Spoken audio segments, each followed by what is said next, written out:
Oh, hey friends. How's it going? Ash here. Welcome back to Gents. How's it going? How you doing? You looking great. We are getting close to 2024, at least as of when I'm filming this video. If you're watching it in the future, let me know how 2024 is or how it was. I figured since we're getting close to the new year, why not talk about some fragrances that would be perfect in 2024 for getting you some positive attention, for garnering you those compliments, some sexy fragrances. And it's very important that I let you know we're talking about garnering positive attention, because that's what most people want. It'd be pretty easy to do a video about garnering negative attention with fragrances, but I don't know that many of you would want a video like that, unless you just hate the people you're around, I guess. But no, we're keeping it positive here today. Each one of these that I will be talking about will be down there in the description below. Feel free to check them out down there. And a little bit of some biased, shameless self-promotion here really quickly. My fragrance that I creatively directed, West Loop, I would put into this list, but like I just said, I'm pretty biased because of that whole creatively directed it thing. But this one would be perfect for a list like this because this one is warm, it's sweet, it's sexy, it's modern, but it doesn't really follow along with what most other fragrances are doing. It does its own thing, has its own style, is what I mean. It's got a really nice toasted cinnamon in the opening. It has tonka in there, tobacco leaf.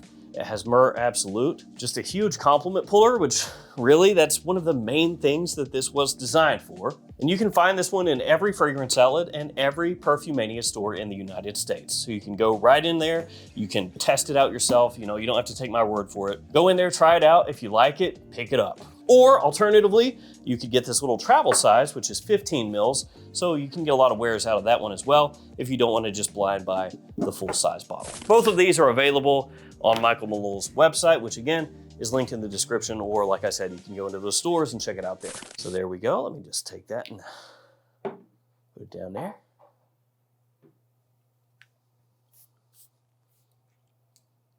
All right, let's get on with this. Let's check these fragrances out.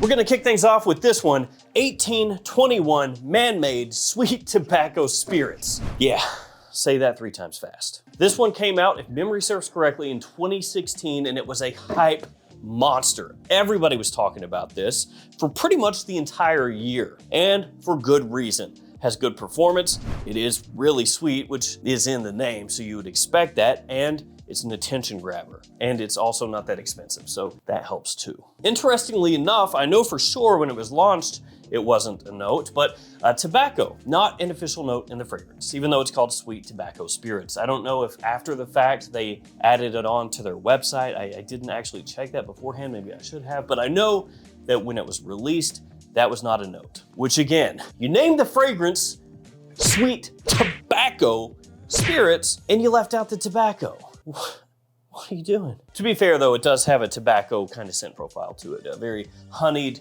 kind of tobacco, and it does have the spirits in there as well. It's got a booziness to it. Really, really good stuff, and at full retail, it's only $86. That being said, you can find it usually for around 40 bucks from different websites online, like different barber websites and things like that will carry this one, and usually around that price, $40, $45. It will occasionally, very rarely, pop up at discounters, but even at full retail, 86 bucks, it's a steal. This stuff still works fantastically. I do know that when it first came out, they had issues with leaking around the collar of the bottle. The first one that I got was like that, but I think they fixed that over the years. Hopefully they fixed that. I mean, it's been a minute, so yeah. But the scent itself, great stuff. The next fragrance is Ultra Obvious. But just because it's ultra obvious doesn't mean it's not true. If we're talking about a sexy compliment beast, this is one of the best that you can buy right now, and it is Angel Share. Yes, Angel Share from By Kilian. This thing is just, it's unstoppable. Everybody seems to love this. It's another one that is extremely sweet, but as I've said before, a lot of times sweet fragrances, warm sweet fragrances, are the best at pulling positive attention, especially if we're talking in fall and winter time, early spring. That type of scent profile usually really gets the job done, and this one is no different. So you got a lot of different sweet notes in there, praline being one of the most prominent ones, along with that booziness, that cognac that's in there as well. Angel Share has been cloned a billion times, and you could go with some of the better Angel Share clones as well, and those will also work just as well as Angel Share. So we're talking Lattafa Camra, that's the biggest one. That's probably gonna be most people's first choice. You have Aries Intense is very good. That's from Arabiat Prestige. And then there is also Sharaf Blend from Zamaya. So any of those clones, if you don't want to pony up the money for Angel Share, will do the job. But this one is the one that started it all. And this one is just fantastic in fall and winter time for getting that positive attention. Like, women legitimately go crazy for that stuff. I know it's been said to death, but it's true. After that one, we are going a bit cheaper. Tommy Hilfiger Impact Intense. This stuff, for a long while, not been easy to find at discounters. Just really hasn't popped up anywhere. As of when I'm shooting this video, it is available for like 35, 40 bucks. Now, depending on which discounter you look at, the price fluctuates a bunch. At some discounters, like I said, 35, 40 bucks. Other discounters, 80. So pretty wide range on this one. Now I know for a lot of people, they're gonna see this and be like, oh, Tommy Hilfiger. Tommy Hilfiger is pretty cheap, because in the US anyway, Hilfiger kind of has this reputation for being like a TJ Maxx brand, Ross's brand, Marshall's brand, something that you don't pay too much for. You get it for a pretty good price, and it's not really a name that's held in as high regard as like the big designers. And so if you don't know anything about this fragrance, you may see it's Tommy Hilfiger and just write it off and be like, that's probably pretty crappy, pretty cheap, I don't care. In actuality though, this stuff is extremely good, very well done. It has apple, chestnut, and woody notes in there as well. It's got kind of a gimmicky bottle if you get the 100 ml size. This is a 50 ml, so it doesn't have the gimmick. But if you get the full size bottle, or I guess what we'll call the full size bottle, it comes with a little travel size spray inside of the cap. So this part pops off and there's like a little spray inside of there. So the idea is, if you wanted to take it and reapply it through the day, or maybe, not take the full bottle on a short trip or something like that, you could take just the cap with the little bottle inside and use that as like a little travel spray. This one also has a nice, almost peppery bite from Elemi off the top. Nice warmth and sweetness all the way throughout. Vaguely reminiscent of something like Parfums de Marly Layton, though if you spray this side by side with Layton, they are quite different. But it's one of those deals where, if you like fragrances that are kind of in the family of Layton, you should like this. And since we spoke about Parfums de Marly, I do have one of those right here. The new one, the newest of the bunch, Altair.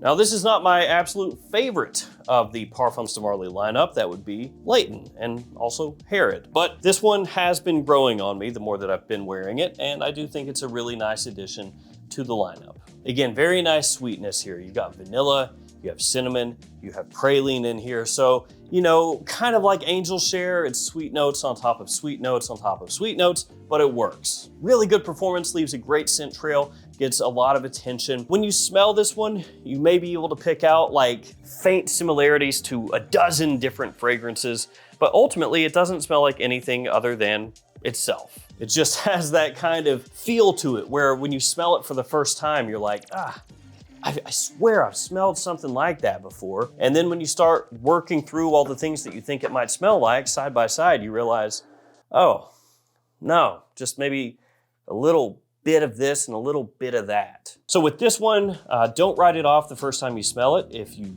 think it's a little bit similar to some other stuff out there, if it reminds you a little bit of other things, because like I said, it grows on you a lot. And the compliments it pulls definitely helps it grow on you.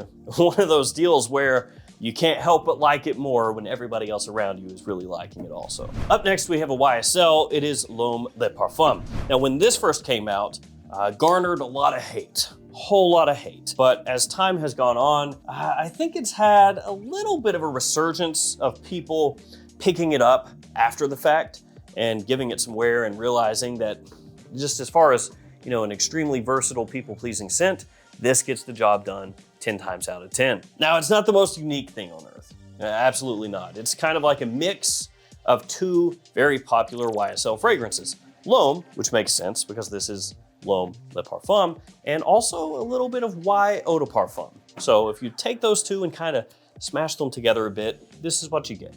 Of course, like I said, with those two fragrances having similarities to this one, if you're a hardcore fragrance person, you may smell it and be like, oh, okay, yeah, like I see what they're doing there, but it doesn't really excite me. But this is a really nice meeting of like blue fragrance versatility, basically like year-round usage, with an additional little bit of sweetness underneath it and some modern woodiness. So you end up with a fragrance that really does pull in attention, just like Y Eau de Parfum does, but with more of a fresh edge. So for that reason, as time has gone on and people have started to, try it out, like I said, after the fact, it's gotten not hype, but it has gotten like a little cult following of people that really enjoy it. So it's absolutely worth checking out if you want something that you can really pull off about anywhere. And I'm gonna do another YSL. Yeah, this one, myself. Now, I know I just said that this guy got some hate when it came out, but not as much as this one. Myself is obviously a newer fragrance, came out this year, and it has been called one of the most generic, boring fragrances of all time. It's not super complex. You got bergamot in there, orange blossom, ambroxan, essentially. That's really what you're dealing with as far as the official note breakdown. Technically, it's ambrofix and then also patchouli, but we can simplify. It's got a soapy scent profile to it, really easy wearing, very easy going. And it's also one of the best selling fragrances in the US as of right now. I've actually been kind of following up on this on Macy's as time has gone on since it came out, sorting by best sellers, as good as that does. And it's usually number 3 or 4. So it's right up there at the top. Basically the only fragrances that have been outselling this one since it was released is Bleu de Chanel and Sauvage. So think about that for a second. Since this came out, it's pretty much outselling, as best as I can see anyway, everything, except for the 2 biggest men's releases just about ever. I know Acqua di Gio, and Acqua di Gio is my thing, but since Bleu de Chanel and Sauvage came out, they've pretty much ruled the roost. I think everybody would agree with that as far as sales goes. And this just immediately shot up right there with them. So that tells you a couple things. It tells you that your average person loves this fragrance. And I can tell you, based off of me wearing this around and getting reactions from people, yeah, it's that. It is just one of those scents that for whatever reason, it works. Like right now, it works. I'm not saying necessarily 5 years from now, 10 years from now, it's gonna be as big as it is at this moment, but everybody that's smelling this is just like, man, that is freaking awesome. So it is a little bit of a double-edged sword here where, people that are more into fragrances are gonna smell this and be like, oh, that's so boring, it's yawn. And then your average person is gonna love it. So I wanted to include that one for that reason. I mean, really honestly, if you're looking for one of the best compliment pullers of the new fragrances that have come out this year, you don't give a care in the world about how unique it is or anything like that. You just want something that's easy to wear, versatile, that people love. Check that out. Let's throw it back a little bit further. CH Men from Karolina Herrera. This stuff still crushes. I know that it is, not the hype beast du jour anymore, kind of like 1821 down here, but it still works. This right here, especially during the evening, dates, stuff like that, just absolutely fantastic. It has a kind of a sugary leather to it. That's really the most prominent thing in here. Actually has grass off the top as one of the notes, which is strange, but it just crushes. Like I said, really nice sweetness. That's one of the things that I was looking for, either fresh and clean or sweet and warm. That's kind of like, those are the sweet spots. But this one has a very smooth, appealing opening. Little fruit in there, not too much. Nice warm spice in there. Not any kind of spice that like tickles your nose or anything. The leather, very smooth. Good vanilla in there also. It is one of those scents that nowadays, it's past its peak as far as popularity goes for sure, but that can be a benefit because if you bust it out, nobody else really wearing it now. So it becomes more unique. It gives you something a little bit different that still has that mass appeal, that versatility, you know, to a T, especially in cooler weather. Basically fall, winter, and early spring, I'd say. Well, really, no, you could probably wear it all spring, honestly. Very obvious one up next, the most wanted. I mean, the most wanted is, I would say, the #1 Azzaro fragrance right now. This is the most popular one. This is the one that I would recommend to you if you were looking for an attention grabber from the house. I would say get that one. The most wanted Parfum is very good as well. It's excellent, but I think this one just maybe ever so slightly edges that one out if we're talking about just this, what we're talking about in the video, you know, a sexy compliment puller. That one just barely. Although for some people, maybe the Parfum works a little better, that kind of like smoky, you know, that light smoky woodiness that it has. But overall, like I said, this one is one I'd go for. Don't even mess with Wanted Eau de Parfum. That one's not gonna get the job done like this one will. Toffee, amberwood, and cardamom, the notes in here. Really simple note breakdown. It's a stronger with you type fragrance, so it's kind of in that family, in that style. So if you like stronger with you or you're familiar with that, you should kind of have an idea of how this is gonna come across. Great performance, alluring, inviting, sexy, sweet, little gourmand touch to it. Just a perfect fragrance for fall and winter time. And the bottle looks pretty sick too. Close to the end here, I snuck in an extra fragrance. So we technically got 11 here, but I'll hurry through these last ones so I don't keep you too long. Next fragrance is this guy. Yeah. Halala Elixir. That is so good. This one to me is the fragrance release of the year. This stuff is just absolutely fantastic. And anytime I get a chance to smell this, I do.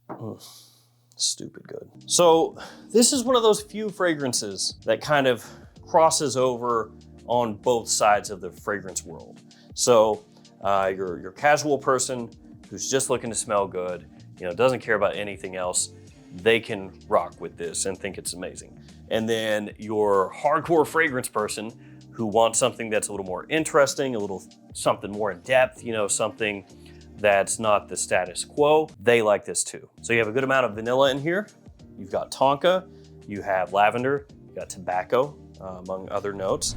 It does smell a little similar to Le Mal de Parfum, which came before this one, but I feel like it improves in pretty much every way over that one. Solid performance. You can wear it formally, casually, wear it anywhere, man, because people love the stuff. I think it's, like I said, the best release of the year as far as designers goes. So this one, pretty easy choice to say wear that in 2024. After that, we have Anie X from Nishane, one of the new X fragrances. So Anie, of course, the original, really well known for being a killer vanilla fragrance. And probably don't have to tell you, but vanilla fragrance is really popular right now. This one keeps that vanilla, but it has this great, like, tangy, citrusy opening, livens things up a lot. You have currant in there as well. You've got apple, you've got ginger, just a lot going on. But it comes across really well blended. Again, very lively, slightly sharp in the opening, but in a pleasant way, with a little tangy tartness and then the vanilla sweetness underneath that provides a base for everything to play off of, a little creamy sandalwood as it dries down as well. It is an extrait de parfum, so getting really good bang for your buck.